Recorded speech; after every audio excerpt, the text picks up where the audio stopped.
Kemudian bagaimana data vektor tersebut disimpan. Jadi kita akan berbicara mengenai struktur datanya.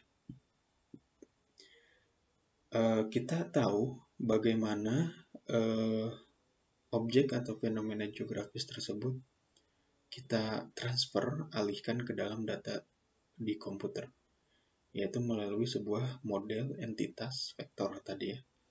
Ada garis, titik, dan poligon. Nah, kemudian yang jadi pertanyaannya adalah, sebenarnya data vektor yang sudah tadi dibuat, itu disimpan di komputer seperti apa caranya gitu. Cara menyimpannya bagaimana? Oke, kalau misal kita punya agar-agar gitu ya, udah kita buat gitu, kita tempatkan di suatu wadah, kita ingin simpan gitu ya. Nah, di kulkas itu kan ada caranya, ada strukturnya. Kita masukkan wadah, kita tutup gitu kan, terus kita taruh di pendingin kayak gitu. Nah, sebenarnya struktur detailnya dari data vektor itu seperti apa? Ada banyak sekali model dari struktur data. Nah, salah satu model yang awal-awal muncul yaitu mengenai spaghetti. Jadi spaghetti seperti untayan dari mie gitu ya, atau spaghetti gitu. Nah, yang saling terhubung gitu. Dan ini konsepnya masih konsep yang awal-awal. Jadi early vector data model pada awal-awal GIS gitu. Nah, bagaimana disimpannya? Disimpannya itu berdasarkan gitu ya. Ada namanya koordinat gitu ya. Kalau kalian punya ini gitu ya, seperti ini, ada yang tahu ini koordinat apa? Kartesian biasa ya gitu ya. Jadi kita punya absces x0, y0 gitu ya. Kemudian ke sini sampai 5, ke sini sampai 5, dan seterusnya bisa lebih besar. Nah, model data vektor tersebut kita simpan. Gitu, simpan dalam satu kerangka sistem koordinat gitu. Ya. Nah, di sini nanti akan kita lihat ada 3 entitas. Betul ya, ada 3 entitas. Pertama kita punya entitas apa? Di dalam data vektor ada titik. Oke, titik itu di sini dia. Terus apa lagi? Garis. Nah, garis itu di mana? Di B ini. Terus ada apa lagi? Ada poligon. Poligon di mana? Ini nih, ya, seperti ini. Jadi garis yang tertutup. Nah, kemudian angka-angka ini apa? Angka-angka ini adalah sebuah vertex. Kalau kalian masih bingung, vertex itu sama, mirip kayak poin gitu. Dia lebih identik terhadap titik dari lengkungan setiap garis gitu ya. Jadi kalau misal di sini ada permulaan, dia akan belok. Nah, di sini titiknya disebut sebagai vertex. Jadi bisa dianggap sebagai sebuah poin gitu ya, atau vertex.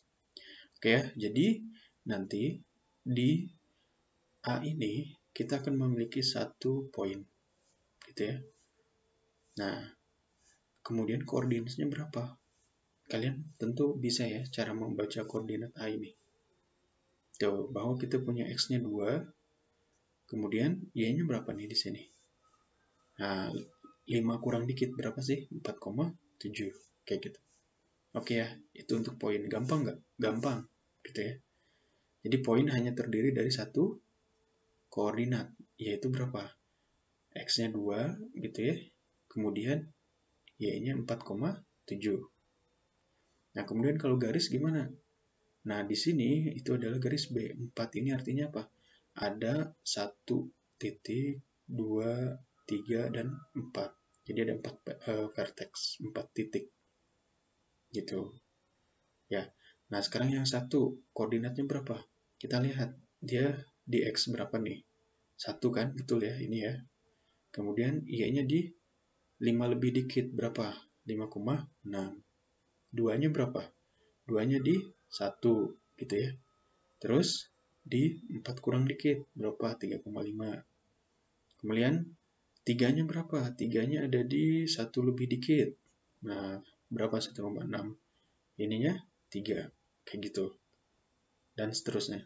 Terus kalau yang poligon, ada berapa vertex? Ada 1, 2, 3, 4, 5, 6. Gitu. Jadi ada 1, 2, 3, 4, 5, 6. Dan di sini ada satu lagi 7. Kenapa jadi ada 7? Karena dia harus close line.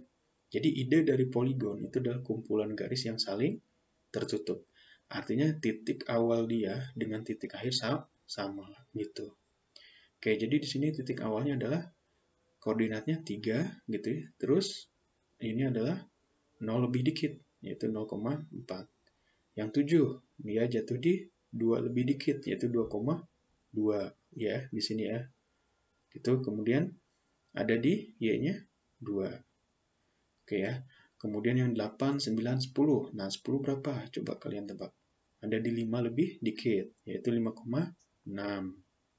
Nah, kemudian ininya Y-nya berapa nih? Kita jatuhkan ke sini. Ada di 4, lebih, yaitu di 4,4.